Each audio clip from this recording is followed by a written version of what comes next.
Hello, friends, and welcome to Discovery 14.10. Yep, Peter and Anne-Marie here with the latest episode of Discovery. Woohoo! But first of all... Previously on Star Trek Discovery. Just a little thing that's... I can't remember who pointed this out now. Whether it was TrekCom or whatever they're called on Twitter. In Project Daedalus, there's an apple floating in Section 31 HQ, which of course makes us think of Giorgio because she was chomping on one earlier. Yeah. A lovely little detail. Well done for spotting that, blimey. We've also heard from Puri. Hello, Orgs. Puri here to talk about Star Trek Discovery episode Project Daedalus. So this was really good. This was actually a very, very well put together episode. I'm going to get to the main point of the episode, which again you all covered in the feedback before, and my views on it just shortly. So the surrounding stuff of the episode, things like, I like the idea of them going rogue. I don't know why Admiral Greggs has a kind of tiger stripe shuttle. That's a bit confusing, but we'll roll with it. I like the idea of them hiding. I think that's why the Discovery was all kind of dark and shut down, was it was meant to be hiding and staying off sensors. So that was all quite good. And the Spock Burnham stuff was okay. It did the job. I actually thought we were going to get a bit more on that near the end, because I did like the idea that, I think someone brought it up in the feedback, that the outsiders are bringing home truth. So, for example, Spock can call Burnham out and taking the blame for the Klingon War. And similarly, Stamets can call, you can call Stamets or tell him what's happening with Dr. Dishy. So all these things were quite good. Now, obviously, the main part of it is that they go the Section 31 base. It was well done and looked good, but saw mines or cutter mines or whatever they were. That's a Star Wars prequel thing there, really. The blackout mines and the just exploding ones I made sense of, but the saw mines, I was with you in the what.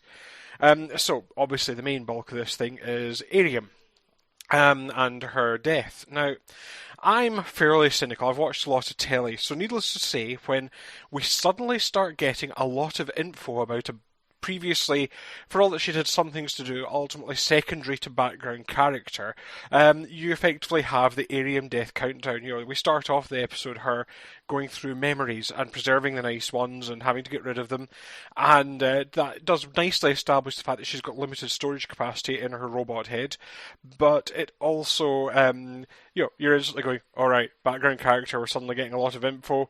Okay, yes, we know she's been infected, but well, this isn't going to end well, we're not going to have the virus removed.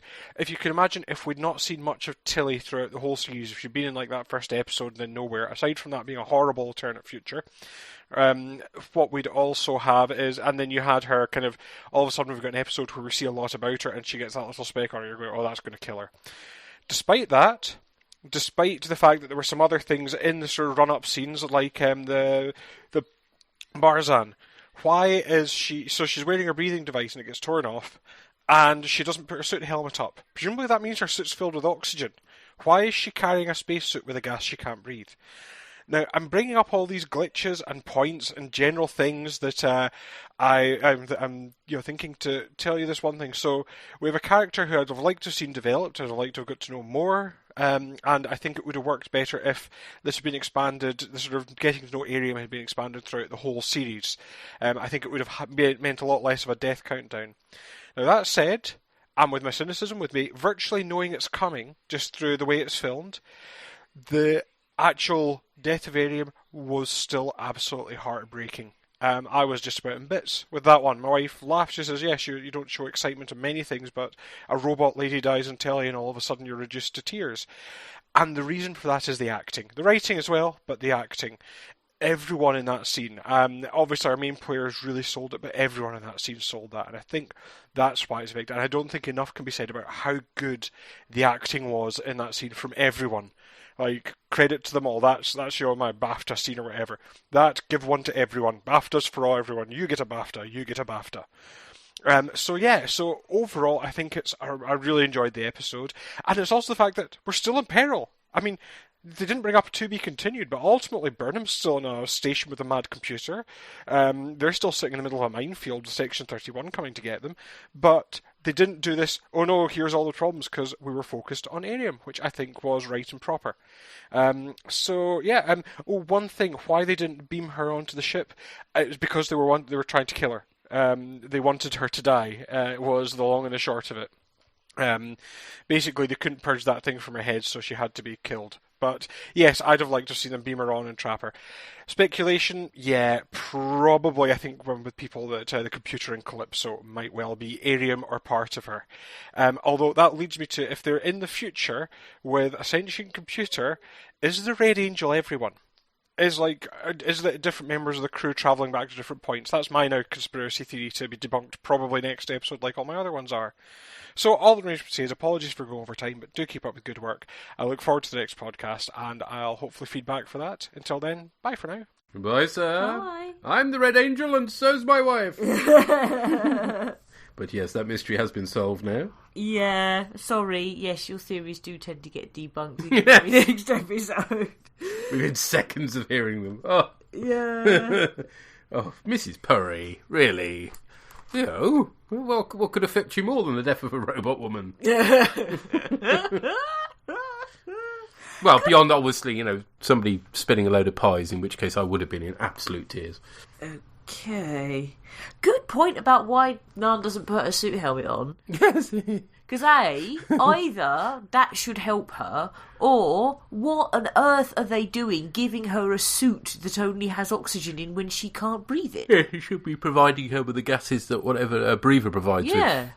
Bit odd, but there we are. Or have they taken the view that by having her wear her breather, they can fill her suit with oxygen and save money? It's the cutbacks. Yeah. Oh no, all that money they wasted on the Klingon war, they can't Yeah, afford it's a them. time of austerity. Yes.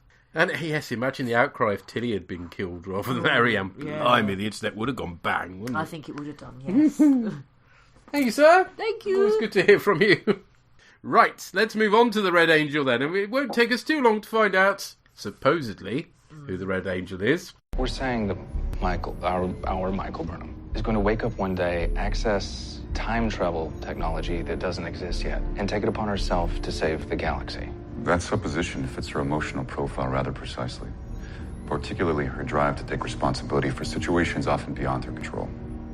Thank you for sharing that with the group, Spock. We must also assume the cataclysmic events I foresaw when the angel appeared to me are a result of control evolving, achieving consciousness. Let's assume for a moment I am the Red Angel. If I knew about an apocalypse, why wouldn't I say so? Perhaps you simply have a penchant for the dramatic. Okay. As predicted last week, we do get the traditional torpedo funeral, Yeah. including various eulogies, which is, I was getting a bit itchy, you know, too many family eulogies and you start worrying that you're going to go over time on your funeral, but there we are. And it includes Saru singing. And yes, that was Doug Jones singing away, apparently. Yeah, okay. I must admit, it wasn't a patch on Spock. I mean, you're bound to compare it with that, although, of course, Spock was a much loved character. But yeah, if you haven't got, be. but if you haven't got bagpipes playing Amazing Grace, I'm sorry, there's no point really. Right. Make a note. That's what I want for my funeral, by the way. Fine. Honours up. This is much better than the next gen ones. You think about Tasha Yar's. Oh, that holodeck thing. Yeah. Oh, that was. Oh, crap. I've got to cover that at some point in the not too distant future as well. Yeah, but so it might not be as moving as Spock's, Yeah, and but I don't think it can be. It's better than Tasha Yar's. Yeah. Yes, I can give you that. Also, we see her brain. We I know didn't why. need to see that, did we? No. That was completely unnecessary. And why is there smoke in the back of the It shuttle looks like bay? someone's fucking vaping. Yeah, somebody in the back. Oh, God, get on with it. Anyway, Ash is released because they've obviously realised it wasn't him that was sending the transmissions, but Ariane. And Michael is annoyed that his duty is still with Section 31. Duty? Yes, don't put your duty there. Pike's ready room seems to double as a conference room now. Did they ever have a conference room on the Discovery? I did a check on Memory Alpha and couldn't find it. It may have been in the first season, but I can't remember. Well, I think we said that that's what we thought it was, but it didn't look like it because sofas. The crew discuss how to stop the future AI that's controlling control. And Tilly has found a file in Ariam called Project Daedalus. Ha-ha! It contains a biosignature of the Red Angel, and it is indeed Michael. So you think, well, they didn't waste any time revealing that, did they? Blimey. Then after the teaser, we get a weird showy scene where we travel along the hull before going in through a window to a sickbay where Dr. Culber, despite not being officially on duty, is running scans on Michael. So what are the other doctors doing that mean that they have to reinstate a clearly not well man to do this? Bit odd. But he's rocking a cool black shirt and suit, so... He is. The only thing I can think is that they've got the normal doctors doing normal stuff. And this isn't normal. Yeah. Well, there's something to be said for that. I mean, basically the reason is they're giving the actor something to do, aren't they? You know. But you could also argue that if the character in universe is lost and trying to find his way, he's still got all the doctor qualifications and knows how to do doctoring, so give him a job. Mm-hmm. Admiral Gregg suggests that they've been given false information about her, so that it isn't Michael, but Culber says this isn't possible. Spock is still being a dick over Michael, but also points out the red signals are her means of communicating, since normal comms and mind melds won't work due to the suit's Tetrium radiation. Right, okay. Glad that's cleared up. Then Leyland and Giorgio turn up. She's dressed in one of Avon's cast-offs. I know! It so is! Blather with studs. Oh yeah, rocking the Avon look from Blake You can't 7. expect it to start speed mincing. Yeah! And she also lacks about the lack of totalitarian efficiency, which clearly pisses Greg's off because she's showing her hand a bit much as to where she originally came from. Leland says they have a solution, and Greg says that she's cringing already. Set a trap to capture the Angel is his plan, which is fair enough. Giorgio also doubts that it's Michael, which is interesting. They're sort of planting lots of doubts in your mind at this point, and it means that when the reveal comes at the end, it's not a complete, oh, well, that came out of nowhere. Cause... Turns out 31 developed the Daedalus project as part of a temple arms race with the Klingons, which sounds like an exciting concept for a whole other series, doesn't it? Blimey. And explains why they were so desperate to chase it down, the Angel, that is. Stamets sciences up some stuff with Tilly, and we find out the suit uses micro wormholes to travel through time, which is nicely consistent with Trek tech. If very advanced for this era, it has to be said, considering 100 years later they don't know how to create artificial wormholes, so presumably whoever well, it turns out we do find out who teched the tech and they're dead, so I guess it was lost with them, maybe. Giorgio is making moves on Stamets, is she? There's something very weird going on with this scene, as Tilly points out. And with Hugh in the room as well. How rude. Yeah. But she makes moves on him as well. Yeah, Stamets proclaims himself to be gay in all universes, which appeared as a gif on Tumblr in no time at all, unsurprisingly. You see a lot of people making use of that. But hey, interesting. Not a conversation you can imagine happening in any other Trek series to date. Yeah. And Tilly's face throughout is priceless. I know. Right. Nant apologises to Michael for doing her job, and Burnham graciously accepts that. Saru admits he's monitoring Leland. I like this. Then leaves as the captain admits to Michael that her parents worked for 31 on Project Daedalus. Apparently the suit needed a time crystal, which sounds more like Doctor Who than Trek to me. I'm sorry. It does. Is it the Crystal of Kronos? Oh. Are we playing Doctor Who Battle for the Universe here? Who's going to appear with a magic recorder? Yeah. And Leland had one stolen from the Klingons, who, needless to say, didn't take that very well, and tracked it back to Michael's parents and killed them. All very awkward. Michael's response, punch him in the face. Nice. Not once, but twice. One for my mum, and that was for my dad. Nice. She then challenges Ash on his loyalties to 31 again. Culber goes to Greg's for therapy about coming back from the dead. Don't they have a ship-based therapist rather than bothering the Admiral? Not necessarily. Maybe they need a counsellor. All good ships need a counsellor. Anyway, she's quite sweet with him, bless. I mean, she's definitely the nicest Starfleet Admiral we've ever had by a long way, but admittedly not stiff competition, but yeah. Spock turns up to provide counselling for Michael as she's punching the crap out of a dummy. She apologises for bringing her guilt into his home, and he's quite sweet about it. It's the most likeable he's been all series. And they basically reconcile, don't they? Yeah. Without the look on her face much. when she realises that that's him, he says sorry, and she's like... something's gone right finally. Yeah. But I have finally realised why Ethan Peck isn't working as Spock for me. And it was this scene that did it. He talks too quickly. Both Nimoy and Quinto take their time over their lines. And it's not quite sort of Shatner pauses, but nevertheless they put a lot of pauses in. Words are sort of chewed over and considered. Whereas Peck is a bit of a gabbler, I'm afraid. He just blurts his lines out. Which, again, you could say, well, that's what Spock was like in his youth. So it's not... irredeemably a problem, but it does mean he doesn't feel like Spock to me. Okay. He's worked out that the Angel keeps appearing when Michael's life is in danger, so that's why sometimes it coincides with the red messages, but not always. So they just have to put her life in danger to lure it back. Aha! But neither Pike nor Giorgio are happy with this. Michael goes to Ash to apologise for her earlier anger, which I'm not sure wasn't justified considering he's choosing to stay in the employ of such a dodgy organisation. Anyways, they kiss. Yeah. But maybe it's because, Pike has already said at that point that allowing her to sacrifice herself goes against every rule in the book, and then she says, yes, but you've got to let me do it. And maybe having said that and heard the words come out of her own mouth... Yeah, you can see when she's travelling the turbolift, it occurs to her, it's like, oh yeah, I'm going to die, aren't I? But not just that, but that she's just made a Section 31E sort of decision. Uh-huh. That the rules say this, but actually the needs mean something else has to happen. Yeah.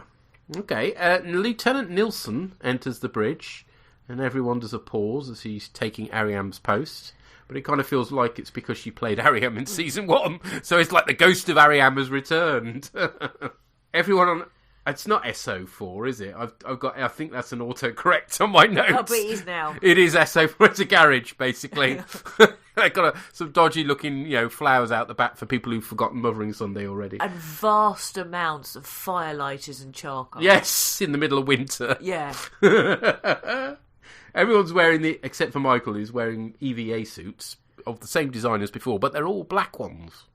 White and black, except for Giorgio's, which is completely black because hey, Section 31. But they're not doing them in the Division colours anymore, which maybe reflects the fact, of course, that Discovery just has blue uniforms, just with the colours reflected in the sort of highlights down the sides. But I kind of miss the bright colours again. You see, hey ho. And then there's a really good scene where Spock sort of puts her in a chair and ties her in, basically, and the lighting and the direction is really good. Very smoky room with those big dishes, which I'm sure were part of the Shenzhou's antiquated transporter system before. I think they are reuse, yeah. Yeah, you can't knock them for reusing props there. But yeah, it's really, really well shot, that scene. It isn't pleasant viewing for the crew or for us as Michael suffers and dies. Spock stops the others helping her when it looks like she's going to cark it. Then the Angel turns up, zaps her with a Season 2 red beam, and then the away team counter with a Season 1 blue beam to capture her. Ha ha ha! Leland uses some weird eye reader thing. Bloody who invented that technology? I don't know, but it stabs him. Yes. I don't think that was meant to happen. No, I'm pretty sure it shouldn't have stabby bits in it, but now it suddenly does, because presumably they didn't completely clear the system of the infection. Yeah. And it looks rather like what happens to his eyes, that he's now infected. Yeah. Ooh. And they close the wormhole containing the Angel, who turns out to be not Michael, but a mommy. Aww. Except that doesn't work with 100% DNA match. They are going to have to address that next week, aren't they? Yeah, so is it that the person who Burnham thought was her mum was actually an older version of her? Ooh, Dave Lister style. Or Ouroboros. This is a bit scary. Was she found under a pool table somewhere? The Digby Farms, wasn't it? Oh, Red Dwarf. Blimey, it'd be really weird if it turned out to be Red Dwarf. Yeah. Red Angel, Red Dwarf. It's not much of a jump, you see. Ah. Toast me a kipper. I'll be back for breakfast. But yeah, it doesn't add up. So either the DNA reading is somehow wrong, or, as I said, she's her own mum. Or her mum is someone else. It has to be said, whoever they've got playing the older her, if that's the case, doesn't look much like her, so I don't think that's very likely. I mean, they would have just got her with some prosthetics on to make her look older, wouldn't they, if it was going to turn out to be an older her. But that's the whole point, the real is it isn't Michael, but they've now got to explain how it isn't Michael. Yeah, because a person and their mum don't have the same DNA. Yeah. It's 50% the same. My mum's DNA, I used to buy that in corner stores. You remember those? It was a weird convenience store that all the labels were my mum's. So my mum's cornflakes. And nobody ever bought my mum's milk, funnily enough, but anyway. No. Was this a Midlands thing? Oh, mate, was it not a London thing? Oh, yeah, no, my mum's was I never had my mum's anything. Yeah, it wasn't the name of the store, but all the stuff was labelled, their own label stuff was my mum's. No. Somebody please corroborate this so it doesn't sound like I was off my nuts for most of my childhood, which admittedly. Yeah, I'm just wondering here. Off my nuts and my mum's nuts, maybe. No. No. Would you want my mum's soap? Well, I think stuff like that was a thing. Really? I'll do a Google search and show you a bit, but that's a bit off the point. Well, we ought to say how much we enjoyed it, which I thought was darn fine stuff. Yeah. I mean, it's kind of a sort of a slower one in some senses, because there's only one fret and it's just to Michael, isn't it? I mean, obviously, there's a sort of threat for the future, effectively, but the main threat's just about Michael. But, you've got sort of revelation after revelation, and it all keeps moving quite nicely. So I thought it was very well handled. Yeah, and it got proper sort of emotional punches. Yes. Which is good. I like the fact that you've got Spock and Burnham reconciled now. But without it being a really emotional scene. Like, she's feeling it couldn't be, could it? Yeah. No, but she's feeling the emotions, but it's not suddenly big hugs or whatever. Yeah. Do you know what I mean? I like the way they played it. I also couldn't help wondering whether they are on a whole austerity money-saving thing, because, of course, it's more expensive to have suits of different colours compared to all coming from the same batch and all being the same as each other. Aboo. So I don't know whether you've got some post-Klingon War austerity creeping in. No, I think it doesn't quite work, because there was a previous episode where they were all wearing division colours on their EVA suits, and it wasn't just the crew from the Enterprise, because that would be the argument that the Enterprise has got the new shiny uniforms. But there was a previous one where you had Michael, Narn, and it was the last episode, wasn't it? And Ariam. Those weren't black and white ones; they were the division colour ones, weren't they? I thought I mentioned that at the time. Yeah, okay. I don't know. Maybe it depends where you are. But I guess they needed more EVA suits this time round, so they figured it's a lot easier to just dye them all black. I don't. I don't know, but I suppose it's again another sign of it actually being Trek. It can't be consistent about his uniforms. Yeah, fair. Apparently not. Let's find out what other people thought. And we've heard from Doreen, who writes, I'm so glad that the Red Angel is Michael's mum rather than future Michael. It looked like it was going to be Michael, and I wasn't happy with that idea. I think the Red Angel being a mum makes the Guardian Angel idea all the more credible, rather than the grandfather or grandmother paradox. But is it a mum, though? Because they said it was 100% DNA match for Michael. Yeah, well, again, we'll just have to wait for the explanation for that, but clearly it is a mum, so... I liked the conversation between Hugh and Admiral Cornwall, but I expect it might have been put in to establish her therapist background. For the scene near the end, when everyone was watching Michael die on the view screen, the Admiral distracts Tilly by asking about the readings. Nearer the end of the scene, I think the information may have been needed, but that first time I think it was more about looking after Tilly's mental health. If she wanted to do that, she should have turned the fucking sound off. I particularly like Cornwall's advice about choosing to love. I love Georgiou's style of matching, or should I say marriage counselling. Yeah, that's okay. Yeah. I was so glad when they finally cut away from Michael's death scene. Spock and Michael are developing a really believable brother-sister dynamic. Thanks for sharing that with the group, Spock. Yeah. P.S. Anthony wants a word. I'm left wondering if Captain Leland is now a kind of proto-Borg under Control's influence, inflicted by the needle through his eye. He was still breathing when we left him, and a dead body is a bit difficult to explain, even on a Section 31 starship. Possibly. Doreen again. I don't think Section 31 would have any problem hiding a body, but I don't think the writers would be daft enough to write another very effective character out. No, I think... the season doesn't really have a big bad. He's the closest we get to it. I mean, I suppose there is the big bad in terms of the thing from the future, but it's very hard to imagine what that is. So I suspect he'll come to represent it in the same way as the Borg Queen came to represent the Borg. So interesting parallels. Thank you. Thank you. And he has this to say, sorry to report, I was very unimpressed with this week's episode. There were some fantastic character moments. I love Spock and Michael reconciling, Narn apologising to Michael for killing Ariam, and that scene with Georgiou and Stammerton engineering was hilarious. And loved the more assertive Saru putting Leland in his place. Yes, he was, wasn't he? Yeah. I also really like Culber seeking out Admiral Cornwall for advice. Presumably this is long before the ship would carry a counsellor routinely. And you can see why one would be useful on the starship. Probably shown better here than in any other Trek series, yes. Well, that's the good stuff out the way. Well, if this whole Red Angel was clearly a 31 designed suit, surely this would have been worth mentioning. Yeah, except they keep saying they're only going to tell them as much as they want to tell them. So they do make a point of that, don't they? Yeah. And I'm really, really not okay with the whole using Michael as live bait. For one thing, we know there was no real peril. It just came across as cheap and tacky, especially when contrasted to Ariam's death in the last episode. And it clearly flies against everything Starfleet stands for and just came across as lazy. I'm sure with a moment's thought they could have come up with a high-risk plan which might have inadvertently placed Michael in peril rather than strapping her to a chair and opening an airlock. Yeah. And the final reveal that it was her mother just feels like something out of EastEnders. Yeah.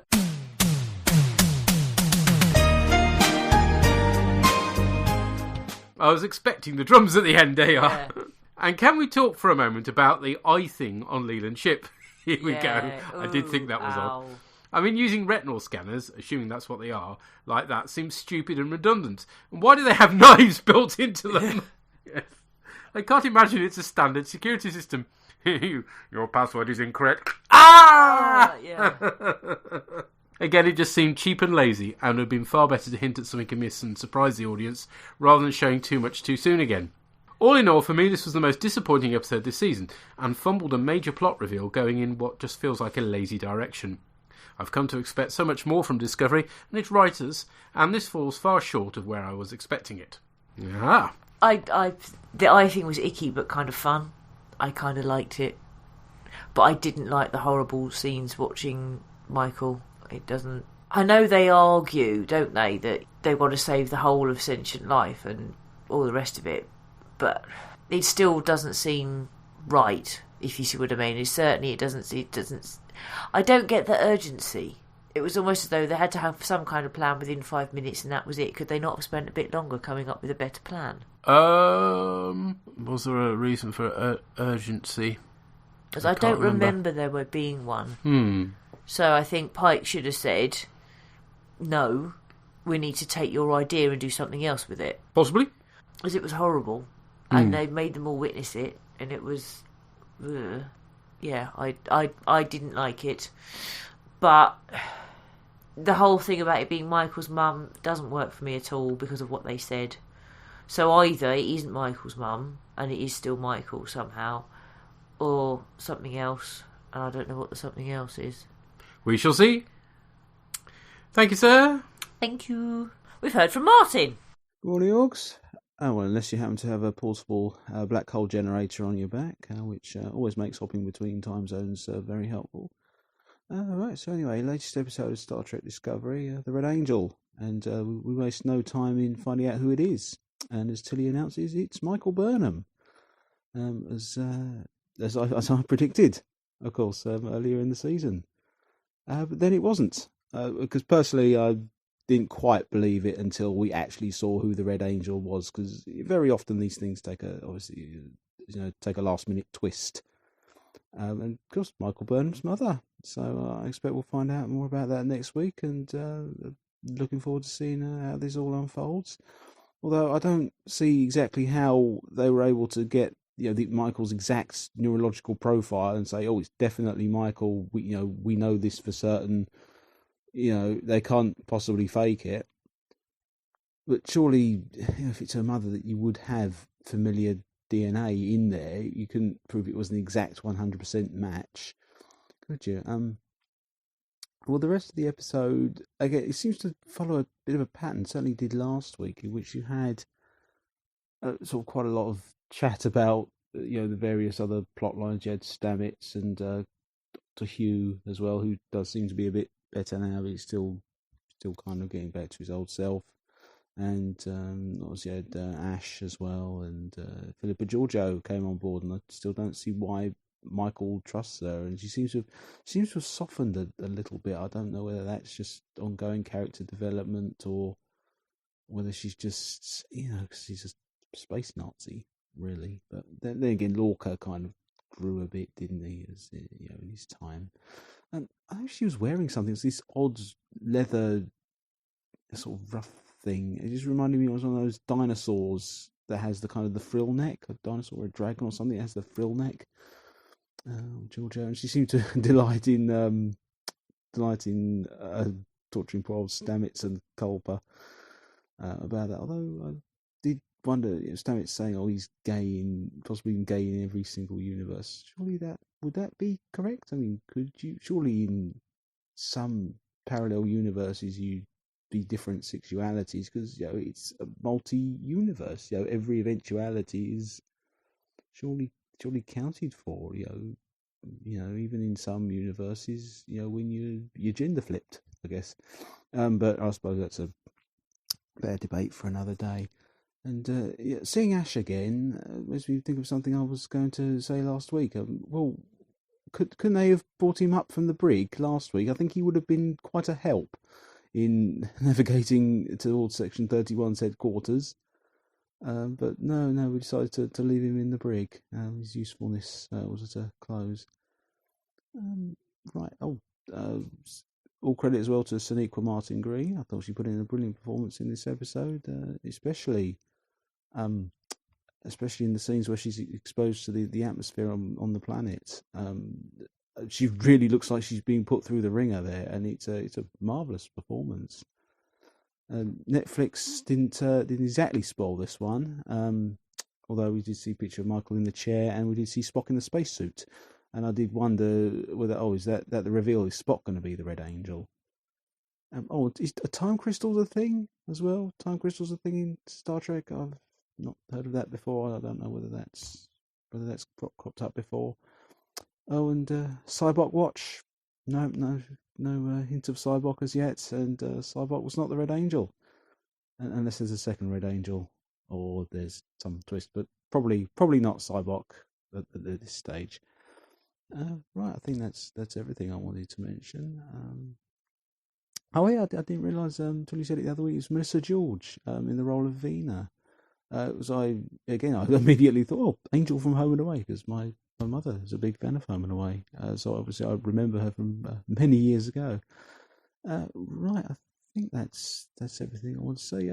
Overall, a really interesting episode, putting the story forward. Ariam's funeral. Yeah, I suppose it was. Again, we still didn't know much about her, but she was a reliable background figure. So she will be missed, and I think the person who came on board sort of in her place had a few glares, didn't she? I don't know if is she the former actress or the one who was in last season. I did wonder about that. But anyway, I'll speak to you next week. Thank you and goodbye. Cheers, sir. Thank you. Time crystals haven't been a thing in Trek up till now. No. I would say it just feels slightly out of place, but hey-ho. Yeah. Georgiou, I don't know. I honestly don't know if she is growing and changing because she's in our universe, in the same way as we saw Lorca do that a bit, or whether it's a facade she's putting on in order that she can end up in charge of Section 31. Yes. I'm not sure. But certainly she does seem a lot, not towards other people, but more pleasant towards Michael than she had been previously. Yeah. So you think back to those scenes in the Mirror Universe in the last season, blimey. So, I'm not sure. I think she's deliberately being ambiguous. Yeah. In terms of how it's being played and written and stuff. Tyler wasn't around to help because they still, right until the last minute, thought he was the one who'd sent the message, and therefore he couldn't be trusted to navigate them to the Section 31 base. That's why they didn't let him out the brig until right at the end. And Ariam's funeral, I think it's one of those things that I think you're supposed to think in hindsight that she was an important character. The problem is we didn't know that much about her, so it feels a little bit forced. Yeah, it as we said last time, she could have been a more established character. Just given a few more lines along the course of the 2 seasons. But yeah, but it's still nice to see her getting a proper send-off. Mm-hmm. Thank you, sir. Thank you. We've heard from Andrew. All right, so last week I said that I couldn't remember a Star Trek character dying and it being quite such an enormity-laden event. A couple of days later I remembered Data. I blame the forgettableness of Star Trek Nemesis for that lapse, rather than my own addled brain. But Data didn't get the entire crew holding a funeral for him in the Enterprise shuttle bay, so he was spared having to listen to Saru sing, which I think makes him the lucky one. Star Trek Discovery's style of storytelling is generally very fast, and it's nice that it actually stops for a while, just to take a breath, acknowledge what's happened, and then carry on to the next thing. The last few weeks, I get up and I watch the teaser, and I have just enough time to watch the teaser and then have to start work. This was quite a teaser to start your day with and then go several hours to have to wait to find out what happens afterwards. I guess knowing how the episode ends, one does wonder why that file that Tilly extracted from Ariam had Burnham's bioneural signature in it if Burnham wasn't in the red suit, the Red Angel suit. And I guess there's a question to be asked as to what that file was doing in Miriam anyway. What did the AI from the future put that file in her head for? I mean, it's not like Ariam doesn't know who Michael Burnham is. I wonder what that would have been necessary to have that specific bioneural signature and send that back into the past for. But obviously, the Red Angel in this case turns out to be Burnham Sr., kicking over all the internet's fan theories in one go. I guess that the supernova is going to have some importance, the supernova that they hung around to witness. I guess that's probably what will end up being the power source ultimately for all this time travel stuff. On the subject of the red bursts, I wonder if they're backtracking a little bit in this episode from some dialogue that they had. They seem to be suggesting in this episode that the 7 bursts, 3 of them were the one to the asteroid, 1 to Kaminar, and 1 to Temerlesium. I thought that there were 7 to start with. 6 of them faded away, leaving 1 left, which was the one to the asteroid. And then the one to Temerlesium and the one to Kaminar were separate. But from dialogue in the scene in sickbay, it sounds like they're putting them back into the original 7. Maybe they are just 7 locations and the red lights kind of blink on and off. Almost like an answering machine. They keep blinking until they're answered. I wasn't sure if I misunderstood that or if they're changing slightly the history of the red bursts. There's a lot of turbulence in Michael Burnham's life in this episode. It's interesting, I think, to see a character who was introduced as being very stoic, very Vulcan, she's now someone who very readily accesses her emotions. And I think that's actually a good direction for Sonequa Martin Green. That's something that she does really well. And I think it's a better use of her as an actor than it is to have her be the stoic Vulcan-like character. And there is a kind of conciliation, I guess you could say, reconciliation between Burnham and Spock, which I think is not a moment too soon. Overall, though, I don't want to use the cliche of not being able to see the wood for the trees, but I do feel that is an appropriate phrase to use. I think we're too in the middle of it to really see the shape of it yet. We know there's a mystery. The mystery is deepening with the Red Angel being Burnham's mum, which is good for the story because it keeps you guessing, but if you're trying to think of something to say about it, there's not much more you can do than really note what happens, because you can't tell if what they're trying to do has been done well or not yet, because you can't tell what they're trying to do yet, if that makes sense. We're still too in the middle of it to know what it looks like from the outside. Although technology improving via time travel looks to be increasingly important. And on that not very insightful or satisfying note, I think I'm going to bring this to a close now. Thank you very much for listening. Have a good week, and bye-bye, everyone. Bye-bye. Cheers, Andrew. Bye. I think it is too early to call whether they fluffed the reveal or not yet, because we still don't quite know. As you say, you're not even convinced it is her mum. So we shall see. We shall see next week, or possibly it may even take longer. Yeah. But it's interesting. You're right though about if Control put that file in Ariam's head, can we trust what the file said? Maybe. So that's a possibility. And then there's the whole 7, and then it was 6 and 1 was left, but now the others are going back into the original 7, or is there another 7? Or I don't know. Do you know? No idea on that front. No. And technology improving via time travel arguably could explain some of the tech they've got that they shouldn't have in Section 31. They've stolen it from the future. Ooh. Just saying. Uh-huh. Has there been a few times when we said even Section 31 shouldn't have this at this point? Well, maybe they shouldn't, and they took it from the future. Maybe. And yes, Data didn't really get much of a send-off, did he, really? But then again, We didn't Nemesis, care by then. what are you going to do? I couldn't even bother to shoot him off in a torpedo. No. Everybody was so pissed off with him at that point, they were just glad he was gone. Yes. Cheers, Andrew. Thank you. What did the llama god think of this? I saw llamas today. Ah. One of them kept grinning at me. Ooh, could it be? Llama god's lark, Scotty, Noijik, tree, Fiketsi tree. Old loves, they die hard. Old lies, they die harder. I wish I had an angel for one moment of love.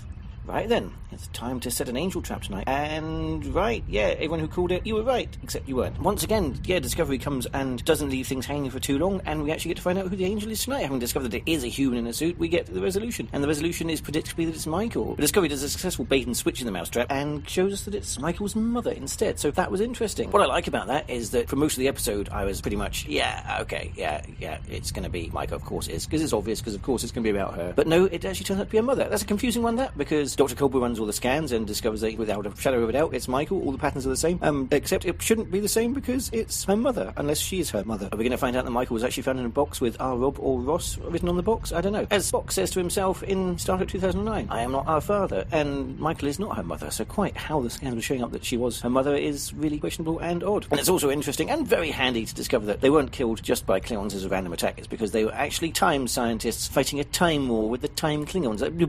What the Klingons were developing time travel technology and we're ahead. What? So there's always been the question of Klingon society about who actually is the scientist, who are the doctors. It's not very honourable, in the sense of the whole Klingon culture is based entirely around being warriors and blood and death, so who does actually build the ship? So there is no honour unless they're fighting against steel and stuff with the bare hands. I don't know. I guess we did get to see in Deep Space Nine that lawyer who declared that the courtroom was his battlefield. But Discovery's gone some way to addressing this by showing that wasn't always the Klingon culture, or at least it wasn't a complete monoculture. Also, the Klingons did somehow manage to develop cloaking technology first, so at some point when they realised they did need technology, maybe they were quite smart and everything. And they didn't just steal everything from the Romulans as was hypothesised with the whole Star Trek 3 Bird of Prey thing. So yeah, but it's interesting and very convenient that Michael's parents were doing that. I'm not sure how I feel about that revelation. I guess it does give a bit of background, a bit of context, but also taking away the fact that it was just a sort of random death that made Michael so distrustful of Klingons in the whole first season. I think it takes something away. It's just making it a bit more contrived. I guess we'll see where they end up going with this as to whether I do like this development or not. What I did like about the development was finding out how Leland was involved in it, and at least he does, as I complained about previously, he does acknowledge that he was younger and he was hungry for advancement and stuff. So yeah, and he rightfully gets a couple of punches to the face, which was the highlight of the episode for me. Of course, he goes on to suffer slightly greater damage later in the episode, but that'll learn them for putting spiky things in bits where you're supposed to be putting your eyes. I mean, well done, Section 31. That's not the best design. Who the hell did that? But it's also good to see that the intelligence is still maybe lurking around. I'm assuming that's who it was that gave him one in the eye, and it does mean that thread's continuing on, and that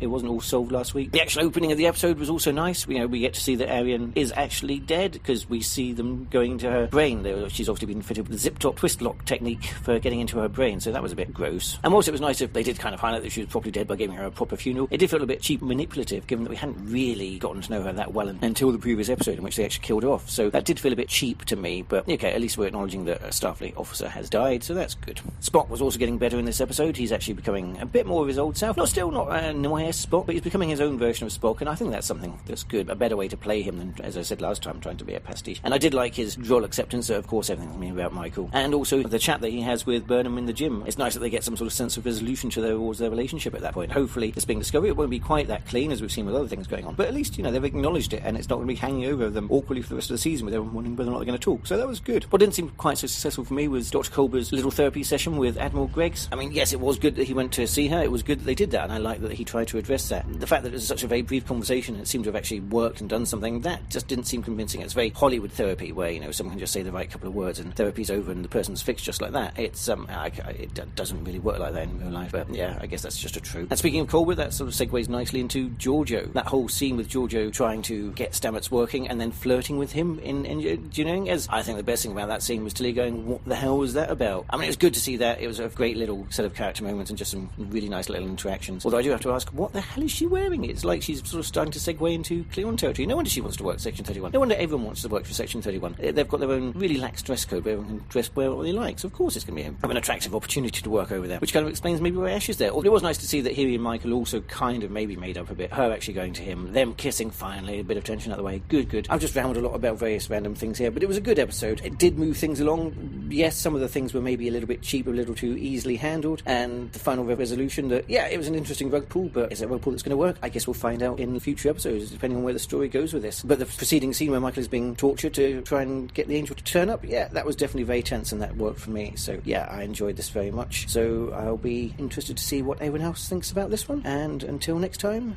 glory to you and your cast. Thank you, sir. He went to a Red Dwarf place as yes, well. You know. Definitely, yeah. And, yeah, child lock brain cover. Yeah, that was icky. No need. You're talking about the time stuff and the Time War. That's been a while since I watched it. Wasn't that a thing in Enterprise? Kind of, yes. Is that what we're seeing? Oh, okay. You're right, Hollywood therapy. Yeah, arguably. But that whole thing about, sort of deciding to love somebody is a decision you constantly make, that's fairly common currency, so it wouldn't solve every problem, but it might help him slightly, I think is what we've got to hope anyway. Yeah. But I'm pretty sure in the original series they stated that the Romulans that gave the Klingons a cloaking device. I'm sure that's the case. So that's still not been solved. No. Hey-ho. Cool, thank you, sir. Thank you. I think we're left with very mixed feelings about that. But different people more or less impressed. And as I think Andrew's quite right, it's only time will tell whether they've managed to pull this off or not. We shall see. We shall indeed. What's next week's episode called? We have a title for next week's, but not for the next few. Next week's is Perpetual Infinity and Beyond. They're going to be in a loop. Cool, no. We shall see. It's going to be one of those really annoying ones with the same thing. Well, actually, that almost does argue that Michael is her own mum, doesn't it? But anyway, quite possibly. Quite possibly it is a Ouroboros. We shall see. Catch you next time. Bye, bye. Cheery bye. It's cold outside. There's no kind of atmosphere. I'm all alone, more or less. All music referenced is for illustrative purposes only, and no copyright infringement is intended. Find our website at borgcast.libsyn.com. And we have a YouTube channel as well. You can find the Borgcast playouts on Spotify for your listening pleasure. Visit our Tumblr site at borgcast.tumblr.com, where you'll find images accompanying the episodes discussed in this cast. Send emails or MP3s to borgcast@gmail.com. Or you can contact us via Twitter on rev_org or borgcastammo. #Borgcast.